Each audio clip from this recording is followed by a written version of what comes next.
16h32, bienvenue sur l'antenne de la première. Si hier la conversation a porté sur la formation autour de l'agriculture et de l'aquaculture, celle d'aujourd'hui abordera la pêche sportive avec nos deux invités, Jean-Paul Briand et Nicolas Cormier. Bonjour. Bonjour. Comment allez-vous, messieurs ? Ça va bien. Donc vous avez osé venir jusqu'à nous, malgré cette pluie torrentielle qui tombe sur Saint-Pierre et qui doit aussi tomber sur Miquelon d'ailleurs. Hein. Oui, on est courageux. Hein. On ne va pas manquer d'eau, dites-moi. Hein. Non, pas de souci pour nos petits poissons. Ouais. Alors, Jean-Paul, vous êtes le président de l'association agréée de pêche et de protection des milieux aquatiques, ce qu'on appelle l'AAPMA. Oui. C'est ça. C'est ça. Depuis déjà quelques années. Hein. Oui, effectivement, il y a longtemps que je suis à ce poste de président, depuis 1995, comme le temps passe. Quand même ? Oui. Oh mon Dieu. J'avais pris la relève provisoirement, et puis depuis, je suis resté. Et puis, ce qui arrive souvent dans les associations, vous savez, le poste de président, on n'aime pas trop. Alors, on me fait toujours confiance, et puis voilà, je continue. Mais pour l'instant, je suis bien épaulé. J'ai pu trouver beaucoup de dynamique dans la relève, beaucoup de jeunesse, et puis plein d'idées. Et ça me fait plaisir. Bah oui, je comprends. Alors, il y a entre autres dans cette équipe dynamique Nicolas Cormier, qui est donc vice-président. Exactement, oui. Bon, je pense que Jean-Paul, vous le connaissez depuis toujours.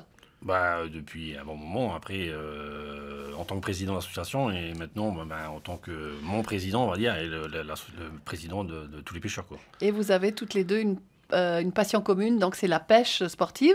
Alors, on va parler évidemment de cette société, ses objectifs, mais personnellement, quand êtes-vous entrés l'un et l'autre dans cette grande aventure ? Alors, quand ça a commencé pour vous, Jean-Paul, la pêche sportive ? Au moins, il y a très longtemps, donc bien avant ça, déjà, je pratiquais la pêche un peu comme tout le monde. Et puis un beau jour, je me souviens, parce qu'à ce moment-là, je travaillais à l'hôpital, et puis c'est vrai qu'on trouve toujours difficilement des gens pour participer justement à la vie associative. Et puis je me souviens du président de l'époque, j'étais à la pharmacie à ce moment-là, et puis il me disait « Oh, c'est dur de trouver des membres », puis il m'avait dit « Toi, tu pratiques, ça ne t'intéresserait pas ». Et puis j'ai donc décidé, je me suis dit, je l'ai rejoint. Quoi. C'était qui ce monsieur ? C'était monsieur Vigneault. Hein, Bernard Vigneault qui était président, puis il m'avait dit « Pourquoi tu ne viendrais pas nous épauler ?» Je lui ai dit « Je vais rentrer, quoi. » Et puis voilà, et puis j'ai fait mon petit chemin. Au début, j'ai été trésorier, puis après, j'ai monté un petit peu en grade. Et puis quelquefois, il y a toujours, tout le monde a des petits soucis. Puis je dis, faut bien que quelqu'un prenne le relais, prenne la relève. Et puis voilà, je suis encore là. Et donc depuis 95, ça fait quand même pas mal d'années, hein, Nicolas ? Imaginez un peu. Oui, 95, ça commence à compter. Il est méritant quand même d'être resté si longtemps. Et puis, c'est vrai que depuis, moi je suis rentré l'an dernier dans le comité, ça a fait plaisir d'avoir impulsé, on va dire, l'entrée de plusieurs membres, on va dire ça comme ça. Et puis, donc du coup, on se retrouve dans le conseil d'administration à 10 personnes, 10 membres. Ah, c'est déjà pas mal. Oui, oui, tout à fait. Différentes générations, Jean-Paul, oui ? Oui, on est deux anciens, donc j'ai un autre collègue qui est là. Ou deux aînés. Et puis les autres, donc, ils sont un peu plus jeunes. Mais je pense que dans toute association, il faut au bout d'un moment rentrer des jeunes pour insuffler une nouvelle dynamique, avec des nouvelles idées. Tout à fait. Et là, ils ont des nouvelles idées et ça me fait plaisir. Bon, alors, vous avez des nouvelles idées, c'est pas mal. Déjà, avoir des idées, c'est pas mal, Nicolas. Mais en plus, si ce sont des nouvelles idées, c'est encore mieux. Et puis, évidemment, avec ce président qui reste depuis si longtemps et qui est toujours aussi dynamique et qui a toujours envie de partager. Hein. Vous vous en êtes rendu compte puisque vous le côtoyez assez fréquemment. Chaque fois qu'il vient sur les médias, il est content de parler de pêche. Donc je pense qu'il a transmis un petit peu le virus à tout le monde, hein. Vous ne croyez pas ? Oui, il y a des grandes chances, oui, que ça vienne de là, mais mis à part ça... il a des connaissances aussi. Tout à ça, fait. C'est intéressant. Il a l'historique de l'association déjà, qui est indispensable pour un bon déroulement et une bonne activité de l'association. Bon, alors, un président qui a toujours la pêche, on va jouer sur les mots ce matin, et Nicolas qui me tend la perche, donc on parle de société, on parle d'historique. Quel est cet historique précisément, Jean-Paul ? Alors, c'est une longue histoire quand même. Hein. La Société de la pêche sportive, donc, elle est née il y a très longtemps. La première association de pêche a été créée sur Saint-Pierre, le 14 février 1950. Ah. C'est donc le début de la pêche. Mais à ce moment-là, cette association ne s'occupait, on l'appelait donc la Société de pêche sportive, elle s'occupait uniquement de Saint-Pierre. Et puis plus tard, il y a eu une évolution, hein, parce que c'est vrai que les gens, ils allaient beaucoup à Langlade, et puis il fallait aussi gérer l'île de Langlade. Et à ce moment-là, il y a eu une évolution dans les statuts. Et le 8 juin 1983, ils ont décidé d'étendre leur gestion sur l'île de Langlade. Et c'est pour ça que maintenant, elle s'appelle donc Société la pêche sportive Saint-Pierre-Langlade. Et maintenant, elle est devenue APPMA. Hein, donc, on a monté quand même en puissance. Et ça nous donne aussi plus de poids. Hein. Et je pense que l'association, elle a connu ces années, enfin, j'allais dire ces années glorieuses. On est allé jusqu'à 1100 pêcheurs. Hein. Mais c'était, disons, les bonnes années, si on peut dire, pour les pêcheurs. Parce que c'était les années où on introduisait du poisson, vous voyez. On recrée une dynamique. En plus, les permis ne coûtaient pas trop cher. Donc, les gens, ça leur permettait d'aller à la pêche. Et puis, malheureusement, c'est sûr, c'est comme toute association, il y a des creux. On est dans le creux de la vague. Et puis là, on tourne à peu près aux environs de 500 pêcheurs. D'accord, quand même. Alors, quand même, parce qu'on a été longtemps donc l'association la plus importante de l'archipel. On est encore, parce qu'il y a nos collègues miquelonnais, la pêche, donc c'est une très grosse association sur l'archipel. Mais on aimerait lui redonner une nouvelle dynamique. Et c'est pour ça que je suis heureux que mes collègues soient là pour trouver plein d'idées pour relancer la pêche à la truite, comme on appelle sur l'archipel. Des APPMA, il y en a un peu aussi en métropole, dans l'Hexagone, hein, parce qu'on en voit un peu dans toutes les régions de France. Hein. Dans certaines villes, il y en a. Hein, parce que, disons, la PPMA permet de protéger en même temps le milieu naturel. Parce qu'avant, on était focalisé sur la pêche elle-même. Mais maintenant, on est partie prenante dans toute la défense de notre environnement. Car on peut dire que si actuellement, il y a effectivement des chutes dans les stocks de poissons, c'est à cause de la nature, de tout, mais aussi de l'homme. Hein, parce que malheureusement, l'homme détruit. Et on estime que maintenant, on a beaucoup de dossiers, il faut qu'on se batte. Parce que si on veut garder un beau cadre pour nos poissons, il faut créer cette nouvelle dynamique et puis monter très vite au créneau. La pêche de loisirs évolue, vous en êtes conscients, tous les deux, mais aussi ceux qui font partie de votre association. Fini le temps de la récolte où le bon pêcheur se reconnaissait à la taille de son panier. Et un peu partout, il y a le no-kill, ce qu'on appelle le no-kill. Alors, il y a de plus en plus d'expressions anglaises, malheureusement, donc qui s'est imposé. Le poisson n'est plus forcément un aliment, mais un être vivant que l'on respecte et que l'on peut remettre à l'eau vivant, Nicolas. Oui, le catch and release ou le no-kill, enfin, il y a plusieurs expressions pour intituler le geste. C'est le pêcher et le relâcher, quoi. Donc, ça se pratique depuis bien longtemps. Pas rien que à Saint-Pierre, je sais que ça se fait un peu aussi, à Miquelon aussi sûrement. Certains ils vont pour pêcher, pour manger, on va dire. D'autres pêchent par plaisir. Je crois que c'est le cas de plus en plus de monde. Donc le respect, alors, comme Jean-Paul disait avant, le respect du milieu aquatique, oui, le respect du poisson aussi. Donc, et de l'environnement aussi. Et l'environnement, oui, dans son ensemble, mais bon, le respect du poisson par le pêcher et le relâcher. Ouais. Je sais que ça se fait beaucoup, et puis il y a des règlements de pêche. Par exemple, je vois à Terre-Neuve, pour la pêche du saumon en rivière, il y a des rivières qui sont fermées à certaines dates pour garder le poisson, mais par contre qui restent ouvertes pour le catch and release, donc le pêcher et relâcher. Et bien sûr, ça peut se faire que si les pêcheurs respectent profondément les animaux qu'ils recherchent. Hein. Exact. Alors, cette association, donc on va en parler un peu. On a eu l'historique de cette association en compagnie du président. Concernant cette association, alors, quels sont ses objectifs et quels sont ses projets ? Disons que les projets, c'est toujours difficile à mettre en place. Quand on dit projet, on en a toujours. Mais il y a toujours ces moyens financiers. C'est toujours l'éternel problème. C'est le nerf de la guerre. Hein ? Oui, c'est ça, le nerf de la guerre. Des idées, on en a. Mais le problème, c'est qu'il faut les mettre en œuvre. Alors, heureusement d'ailleurs, on a maintenant une fédération donc, de pêche qui est au-dessus de nous, qui coiffe les deux associations de l'archipel, donc l'association Saint-Pierre-Langlade et celle de nos collègues de Miquelon. Et c'est elle qui est chargée donc, du plan de gestion. Hein, il y a un plan de gestion qui a été élaboré, et ce plan de gestion, maintenant, faut le mettre en œuvre. Et c'est ça, et c'est là. Mais par contre, la Fédé, elle a quand même des moyens beaucoup plus conséquents. Et on peut dire que le travail se fait en partage, en harmonie avec les membres des associations de pêche. Quoi.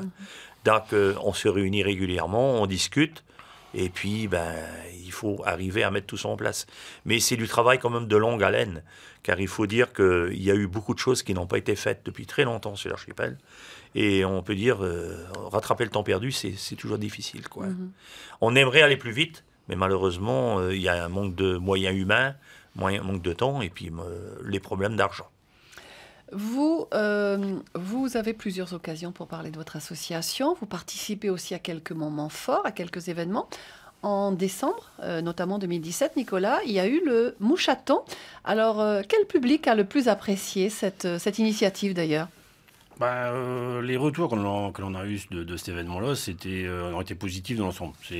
Ça a été même surprenant parce que beaucoup de gens nous ont indiqué que ils ont réalisé et découvert comment était montée une mouche de pêche. Oui.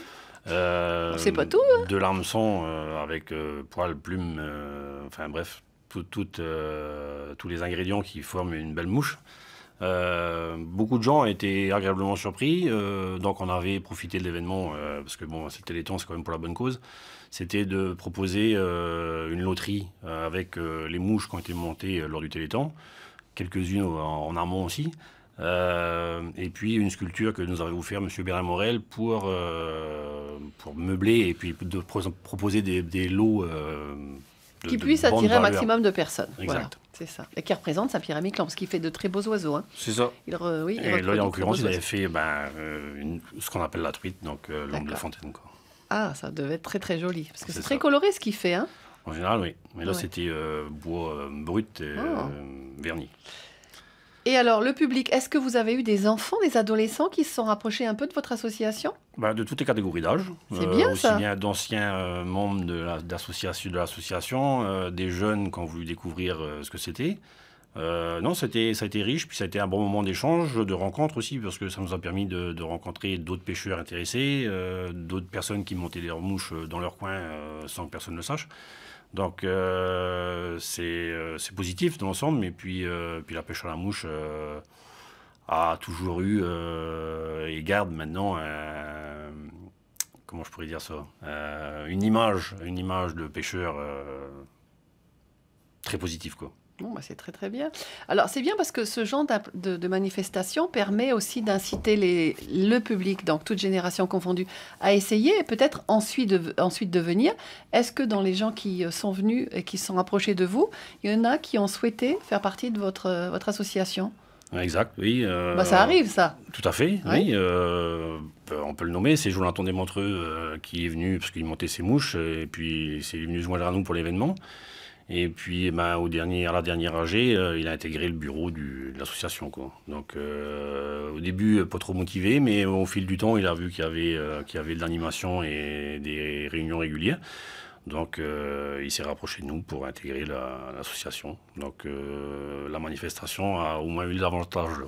C'est bien parce que c'est un bel attrait et une belle promotion pour la pêche sportive et puis apporter des éléments de réponse aux personnes qui connaissent ou qui connaissent pas trop bien ou qui ont connu mais qui n'ont pas voulu continuer. Donc c'est plutôt pas mal avec cette loterie. Alors là aussi il y a le mot solidarité qui prend tout son sens, Nicolas, puisque qui dit loterie dit lot offert. Lot offert, voilà, merci à toutes les personnes qui en général se manifestent massivement du côté de Saint-Pierre-et-Miquelon. On a souvent des cadeaux, on a souvent il y a encore une belle solidarité. Tout à fait, oui.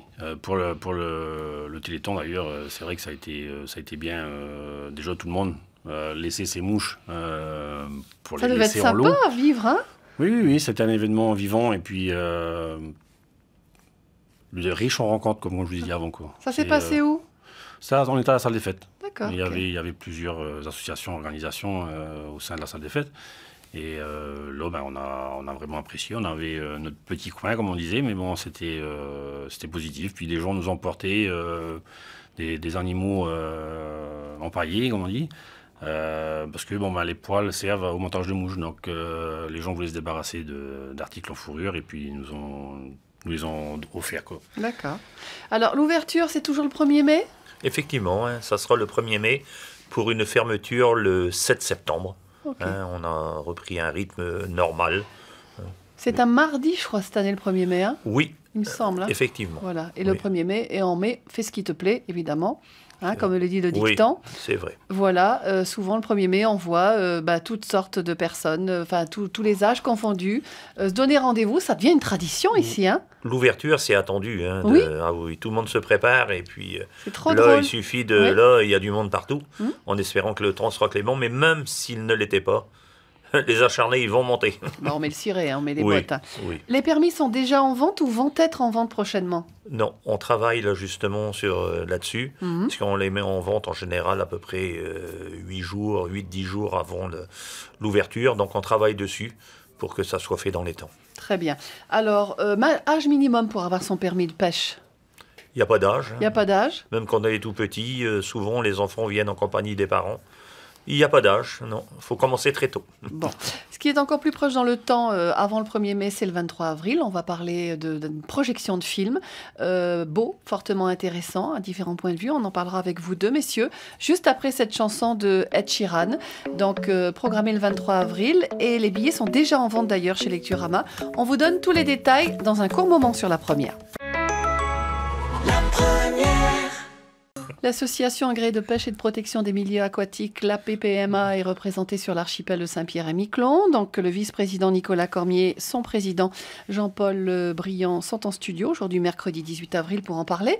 Nous sommes revenus sur votre participation au Téléthon. Il a été question dans la première partie aussi de l'interview d'un concours photo lancé prochainement. Donc, le thème sera l'eau sous toutes ses formes et ce pendant l'ouverture de la pêche, c'est ça, hein? Bah oui, c'est ça, c'est pour donner l'opportunité aux pêcheurs avec les moyens qu'on a maintenant, c'est-à-dire téléphone portable qui font appareil photo et appareil photo numérique, de pouvoir ramener des bons moments en photo et puis organiser un concours. Donc le règlement n'est pas encore finalisé, mais il devrait l'être avant l'ouverture. Il sera mis sur votre page Facebook. C'est exactement, vous aurez tous les détails sur la page Facebook de l'association. Il y a un auditeur qui vous écoute et qui nous écoute et qui a réagi tout à l'heure, à savoir, est-ce que c'est vrai que lorsqu'on rejette les poissons à l'eau, ils meurent? Réponse. Bah donc, en revenant au no-kill ou catch and release, Oui. pêcher relâché, il peut toujours mourir hein, selon le traitement qu'on lui donne ou quand on lui inflige.